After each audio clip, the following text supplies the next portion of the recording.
দেখো একটা চিঠি এসেছে, এদিকে আসো মা। সকাল সকাল কিসের চিঠি আসলো? এদিকে নিয়ে আয় তো মা, দেখি কিসের চিঠি এসেছে। মা, ডাকওয়ালা কাকু দিয়ে গেল, বললো তোমার ছোট ছেলের চিঠি, হয়তো বাড়ি ফিরবে সেই জন্য চিঠি পাঠিয়েছে। তাই তো ভাবছিলাম, শীত তো এসে গেছে, এই সময়ই তো ছুটিতে ঘরে ফিরবে আমার সোনা খোকা। কতদিন ছেলেটাকে দেখিনি, মস্ত বড় চিকিৎসক হয়ে আর সময় পায় না আমার ছেলেটা। ও মা, ছোটদা আবার বলেছিল আমার জন্য একটা জামদানি শাড়ি আনবে, এবার না নিয়ে আসলে কিন্তু আমি দাদার সাথে কথা বলবো না। আমার খুব ইচ্ছে করে একটা জামদানি শাড়ি পরার। ইস, চুপ কথা, তোর দাদা এখন মস্ত বড় চিকিৎসক, আর সাধারণ মানুষের মতো তার দিন কাটে না, বুঝলি তো? সময় পেলে নিশ্চয় আনবে। এখন চিঠিখানাতে কি লেখা আছে আমাকে পড়ে শোনা। ঠিক আছে মা, তাহলে শোনো। আশা করি তোমরা সবাই ভালো আছো। আমি খুব শীঘ্রই ছুটি নিয়ে বাড়ি আসছি। তোমার অনেক দিনের ইচ্ছে ছিল আমি খুব বড় ঘরের একটা সুন্দরী মেয়েকে বিয়ে করব। কত ভালো ছেলে আমার, আমি কি চাই সেটা তার মাথায় সব সময় থাকে। তারপর বল কি লিখেছে? কিন্তু মা, আমি দুঃখিত, আমি একটি গরিব ঘরের মেয়েকে বিয়ে করেছি, যার নাম মেঘলা। সে খুব ভালো মেয়ে, আমি তাকে নিয়ে কয়েকদিনের মধ্যেই বাড়ি ফিরছি। থাম থাম, আর পড়তে হবে না। এ কি কাণ্ড! আমার মস্ত বড় ডাক্তার ছেলে, সে কিনা একটা গরিবের ঘরের মেয়েকে বিয়ে করলো। এত বড় স্পর্ধা! আমি এ মেয়েকে কোনো দিন মানব না। মন খারাপ করে কি আর করবি বল? গরিব ঘরের মেয়েরাও ভালো হয় রে, সংসারে ভালো মন্দ বোঝে। তুই মন খারাপ করে থাকলে কি সুজয় কি ভালো থাকবে নাকি বলতো? দিদি, রাজাকে তো বিয়ে দিলাম গরিব ঘরের মেয়ের সাথে, রাজা কিছু করে না। ওকে চাইলেই তো আর বড় ঘরে বিয়ে দিতে পারতাম না। ভেবেছিলাম ছোট ছেলেটা দিয়ে মনের আশা পূরণ করব, তার হলো কোথায়? সুজয় তো ডাক্তার, নিজের পায়ে দাঁড়িয়ে গেছে, এবার একটা ভালো বউ পেলে সংসারটা গুছিয়ে নেবে। এই ভেবে মন খারাপ করে লাভ কি? গরিব ঘরের হলেও যদি গুণবতী হয়, তার চেয়ে আর কি চাই বলতো? গুণবতী? আমার অহংকার। আমার ছেলে আমার অনেক বড় চিকিৎসক, সে যদি গরিব ঘরের মেয়ে আনে, লোকে কি বলবে? আমি তো কারো সামনে মুখ দেখাতে পারবো না দিদি। লোকে কি বলবে সেটা বড় কথা নয়, তোর ছেলে সুখী হচ্ছে কিনা সেটাই তো আসল ব্যাপার। লোকে তো অনেক কিছুই বলে, তাই না? ছেলেকে মানুষ করলাম, এত বড় চিকিৎসক বানালাম, আর সেই ছেলে আমার একটা মনের আশা পূরণ করলো না। খুব কষ্ট পেলাম গো দিদি, খুব কষ্ট পেলাম। আশা করি নতুন বউ এলে তোর মনটাও ভালো হয়ে যাবে। এত মন খারাপ করিস না, বরং আয়, নতুন বউ এলে তাকে কিভাবে বরণ করা যায় সে ব্যবস্থাই করি। বৃষ্টি তো কত খুশি। না গো দিদি, আমি ও মেয়েকে বরণ করতে পারবো না। তোমরা করো তাহলেই হবে, আমাকে মাফ করো দিদি। মা, নতুন বউ এসে গেছে, চলুন বরণ করে নিয়ে আসি। অনেকক্ষণ থেকে বেচারি দাঁড়িয়ে আছে। শোনো বৌমা, আমার আর কোনো ইচ্ছে নেই, তুমি গিয়ে বরণ করো। আমার সহজ সরল ছেলেটাকে ফাঁসিয়ে ওই মেয়ে বিয়ে করেছে, এসব আমার আর বুঝতে বাকি নেই। আমি যাব না। মা, যা হবার হয়ে গেছে, এইসব নিয়ে ভাবলে খারাপ লাগবে। সুজয় খুশি হলেই তো আপনার খুশি, তাই না মা? বললাম না আমি যেতে পারবো না, তুমি যাও, গিয়ে বরণ করে আনো। উফ, বড় বৌদি আর কতক্ষণ দেরি করবে? আমি সব তৈরি করে রেখেছি। চলো তো, নতুন বউ দাঁড়িয়ে আছে, পিসিমা তোমাদের ডাকছে। কতক্ষণ থেকে ডাকছি বড় বউ তোদের, যাক এসেছিস যখন বরণ করে নে তাড়াতাড়ি। বাড়ি মিষ্টি বউ নিয়ে এসেছে সুজয়। মা আসেনি পিসি, জানি মা আমার উপরে রাগ করে আছে, কিন্তু মেঘলা খুব ভালো মেয়ে, একদিন মা ঠিক মেনে নেবে মেঘলাকে। দেখো, তুই এসব নিয়ে মন খারাপ করিস না তো বাবা, নতুন বউকে পেয়ে আমরা খুব খুশি। কাল রাতে বৃষ্টি তোর বিয়েতে খুশিতে ঘুমায়নি, পাগলি মেয়ে একটা। শোনো ছোট বউ, এই সংসারের অর্ধেক দায়িত্ব কিন্তু তোমার। যাক, আমি বাঁচলাম, আমার একটু কাজের চাপ কমলো। সে কি আর বলতে বড় বউ? তুমি তো সব সময় কাজে ফাঁকি দিতে পারলেই বাঁচো। সবাই তাড়াতাড়ি বসে পড়ো, নতুন বৌদি সবার জন্য পিঠা তৈরি করেছে। বাহ, গন্ধটা খুব দারুণ বেরিয়েছে, প্রাণটা জুড়িয়ে গেল। এত সুন্দর পিঠে তো আমি কখনো দেখিনি। তুমি এত সুন্দর পিঠে বানাও, আগে তো বলনি। দারুণ হয়েছে। নতুন বউয়ের হাতের রান্না এই যে শীতের সকালটা একেবারে মধুময় করে দিল। এত গুণ দেখেই তো সুজয় পাগল হয়েছে। মেঘলা, তোমার পিঠাগুলো অসাধারণ হয়েছে মা। সবাই তো এসেছে, কিন্তু মা আসবেন না? মনটা খুব খারাপ লাগছে। শোনো গো, আমার মা ওরকম একটু অভিমানী। তুমি এক কাজ করতে পারো, আমার মার হাঁসের মাংস অনেক পছন্দের, তুমি রান্না করে নিয়ে যাও মায়ের কাছে, মা খুব খুশি হবে।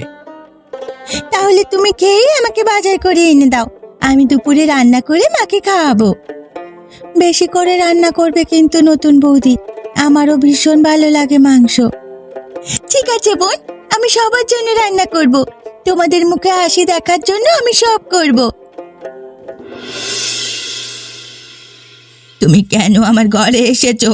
আজ তোমার জন্য আমি পাড়ার কাউকে মুখ দেখাতে পারছি না, দূরাও আমার সামনে থেকে। মা, আমি আপনার জন্য দুপুরে খাবার নিয়ে এসেছি। আপনার ছেলে বলছিল আপনার নাকি হাঁসের মাংস খুব প্রিয়। আমি নিজে রান্না করেছি, একবার খেয়ে দেখুন মা, আপনার নিশ্চয়ই ভালো লাগবে। আমার ভালো লাগা না লাগা নিয়ে তোমার এত চিন্তা কেন? ঢং করতে এসো না আমার কাছে, তোমার হাতে রান্না আমি খাবো না, নিয়ে যাও এখান থেকে। আমি জানি মা, আপনি এখনো আমার উপর রাগ করে আছেন। আমি গরিব ঘরের মেয়ে বলে হয়তো আপনার খারাপ লাগছে, কিন্তু মা, আমি এই পরিবারকে নিজের করে নিতে চাই। যেই দেখলে আমার ছেলেটা মস্ত বড় চিকিৎসক, সেই আর টাকার লোভ সামলাতে পারলে না, তাই না? আমার সহজ সরল ছেলেটাকে ফাঁসিয়ে বিয়ে করলে। মা, আমি আপনার ছেলেকে ফাঁসিয়ে বিয়ে করিনি, সে নিজে থেকে আমাকে বিয়ে করেছে, বিশ্বাস করুন মা। এভাবে নরম কথা বললে আমি গলে যাব ভাবছো? তোমার এই কান্নার অভিনয় আমি বুঝি, আমার সামনে এসব চলবে না। মা, আপনি চাইলে আমাকে বকুন, অপমান করুন, কিন্তু এই খাবারটুকু ফিরিয়ে দেবেন না। আমি আপনার জন্য মন থেকে রান্না করেছি, আপনি না খেলে আমার মনটা খুব কষ্ট পাবে। ঠিক আছে, আমি খাবো কিনা পরে ভেবে দেখবো, তুমি এখন আমার সামনে থেকে যাও। ইরে, দুপুরবেলা দেখলাম তোর ঘর থেকে নতুন বউ কান্না করতে করতে বের হয়ে গেল। আর বলো না দিদি, আমার জন্য হাঁসের মাংস রান্না করে নিয়ে এসেছিল, আমি একটু বকা দিয়েছি, তাই কান্না করতে করতে বার হয়ে গেছে। বউটা কিন্তু অনেক ভালো গো, দুপুরে সবার জন্য রান্না করেছিল, পিঠা খেয়ে প্রাণটা ঝুরিয়ে গেল, কিন্তু তুই তো আসলি না, তাই নতুন বউ তোর পছন্দের খাবার নিয়ে এসেছিল, তুই না করায় হয়তো খুব কষ্ট পেয়েছে। হাঁসের মাংস কিন্তু আমি ফেলে দেইনি দিদি, আমি অতটাও কঠোর না, একটু চেখে দেখলাম। শীতের দিনে এত ভালো রান্না আমি বহুদিন খাইনি। ওর হাতে রান্না মন্দ নয়, কিন্তু তা বলে কি আমি ওকে সাথে সাথে মেনে নেব? দেখ, যা অবাতা হয়ে গেছে, কিন্তু এইসব নিয়ে পড়ে থাকলে সংসারে অশান্তি বাড়বে। মেয়েটা দুদিনেই বাড়ির সবার সাথে মিশে গেছে, খুব মন দিয়ে সংসারের কাজ করে। তা ঠিক বলেছ দিদি, নিয়তিকে দিয়ে তো কোনো কাজ হয় না, সারাদিন শুধু গল্প আর বসে থাকা। আমার বড় ছেলে রাজাটাও কেমন যেন উদাসীন আজকাল। মেঘলাকে দেখে মনে হচ্ছে সে সত্যি সংসারটা গুছিয়ে নেবে। এই তো আসল কথা এলি, মেঘলার মতো গুণবতী বউ ঘরে আসা তো ভাগ্যের ব্যাপার। ওকে ভালো চোখে দেখ, দেখবি তোর মনে সব মেঘ কেটে যাবে।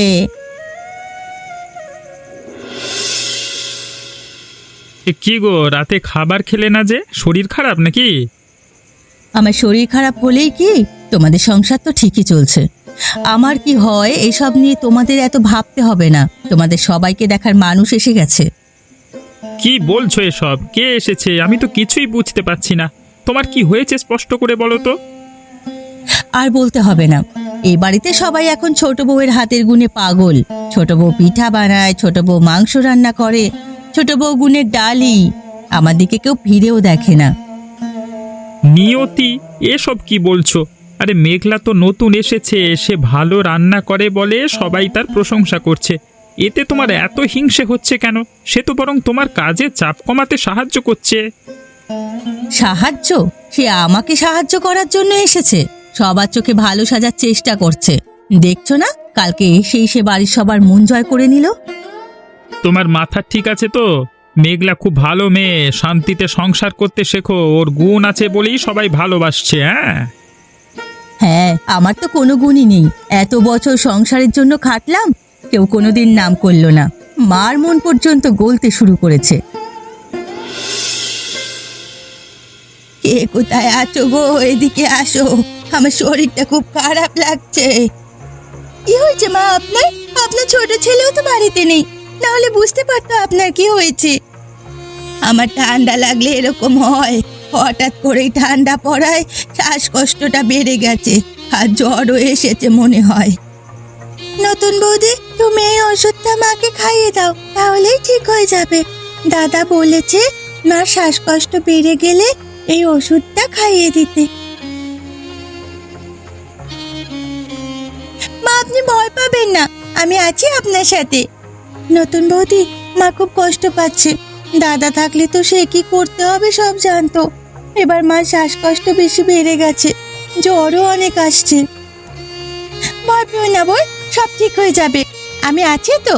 শোনো, তুমি পিসির ঘরে গিয়ে ঘুমাও, আমি মার কাছে আসি, সারা রাত সেবা করব। না বৌদি, আমি মাকে ছেড়ে যাব না, আমিও তোমার সাথে থাকবো। শোনো, আমি সব সামলে নেব, তুমি আসো গো। আমার রাত জাগার অভ্যাস আছে, আমার বাবাও অনেক অসুস্থ ছিল, আমি রাত জেগে তার সেবা করতাম। এই সুযোগটাই আমাকে কাজে লাগাতে হবে।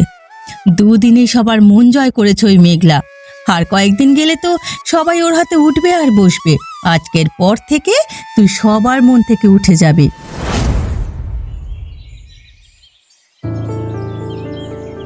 এ কি সর্বনাশ হলো, আমার গয়নার বাক্সটা খুঁজে পাচ্ছি না, সবাই এদিকে এসো।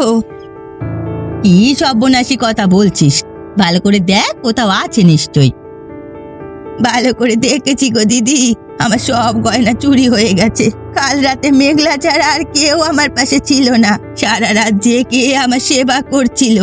এই সুযোগে নিশ্চয়ই সে গয়না সরিয়েছে। এসব আপনি কি বলছেন মা? আমি গরিব ঘরের মেয়ে হতে পারি, কিন্তু কোনোদিন চুরি করিনি।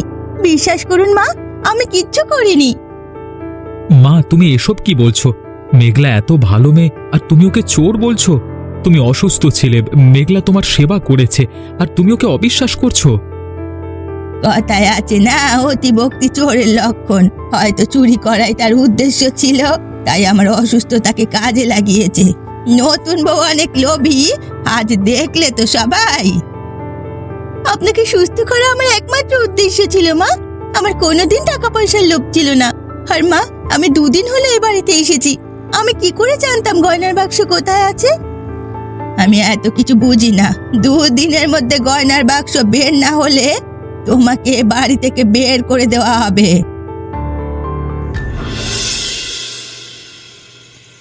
আচ্ছা পিসি, নতুন বউ এত ভালো একটা মানুষ, সে কি পারে গয়না চুরি করতে? আমার বিশ্বাস হচ্ছে না নতুন বৌদি এসব করেছে। না রে সোনা, মেঘলা কখনো এমন কাজ করতে পারে না। ওকে দেখে কখনো মনেই হয় না সে এমন দ্বারা কাজ করবে। আমার মনে হয় চোর এ বাড়ির ভেতরেই আছে। কি বলছো তুমি পিসি? চোর এ বাড়িতেই আছে? আমি কিছু বুঝতে পারছি না তোমার কথা। শোন রে মা, কখনো কখনো চোখে যা দেখা যায় তা সত্যি নয়, আর যাকে সবাই ভালোবাসতে শুরু করে তাকে ঘৃণা করার মানুষও তাকে। আমার মনে হচ্ছে কে যেন ইচ্ছে করে ছোট বউকে ফাঁসিয়েছে। পিসি, তুমি তো অনেক বিচক্ষণ, তুমি কি বুঝতে পারছো না কে এই কাজটা করেছে? বুঝতে বাকি নেই রে।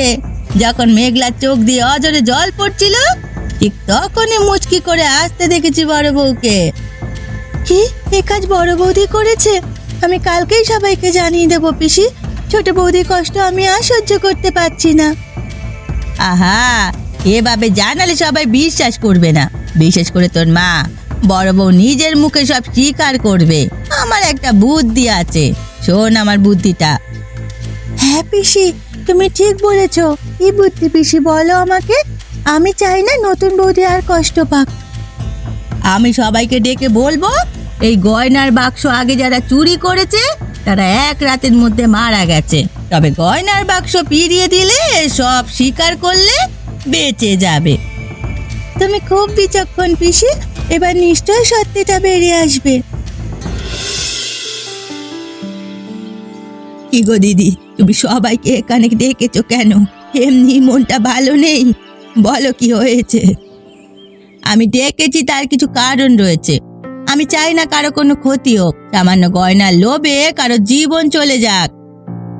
এই গয়না কে চুরি করেছে সেটা আমাদের সবার জানা আছে, আর আমি আমার গয়না 2 দিনের মধ্যে না পেলে তাকে বাড়ি থেকে বের করে দেব। এ গয়না আমার ঠাকুমার গয়না। এ গয়না যে চুরি করেছে সে আজকে রাতের মধ্যেই মারা যাবে। ঠাকুমা আমাকে এইসব কথা বলে গেছে মারা যাওয়ার আগে।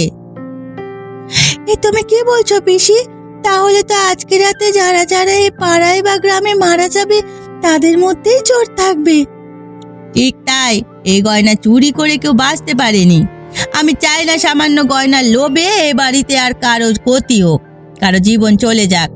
এ বাড়ির একটা ঐতিহ্য আছে, আবার অভিশাপও আছে, তাই কথাটা তোমাদের জানালাম। পিসিমা, এসব কি বলছেন আপনি? এসব শুনে আমার হাত পা ঠান্ডা হয়ে যাচ্ছে। যা সত্য আমি তাই বলছি রাজা। আমি জানি চোরা আমাদের মধ্যেই আছে, হয়তো লোভে পড়ে সর্বনাশ করেছে, কিন্তু আমি চাই না সে মরে যাক, তাই চোরকে আমি শেষ সুযোগ দিচ্ছি।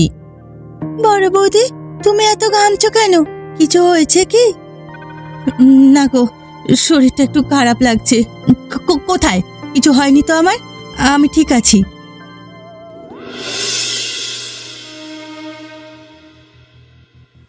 বড় বৌদি, কাঁপছো কেন?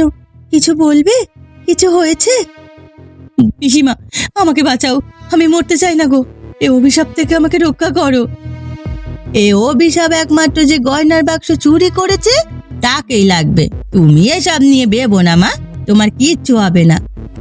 আমি চুরি করেছিলাম পিসি, গয়নার বাক্সটা আপনার ঘর থেকে আমিই সরিয়েছি মা, আমাকে ক্ষমা করুন। আমি মরে যাব।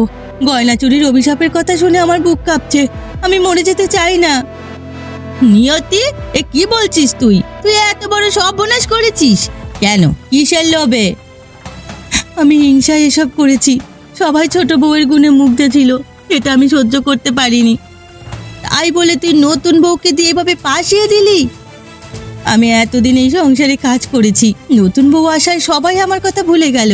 আমি চেয়েছিলাম মেঘলাকে চোর সাজিয়ে সবার মন থেকে ওকে চিরদিনের জন্য দূরে সরিয়ে দিতে। মায়ের অসুস্থতার সুযোগ নিয়ে কাল রাতে আমি ঘর থেকে গয়নার বাক্স চুরি করেছি।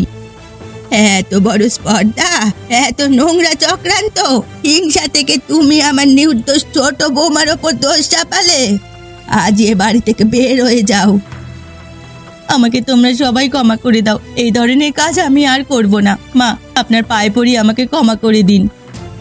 মা, আপনি ক্ষমা করে দিন বড় বৌদিকে। আমি চাই আমার সংসারে সবাই হাসি খুশি থাকুক।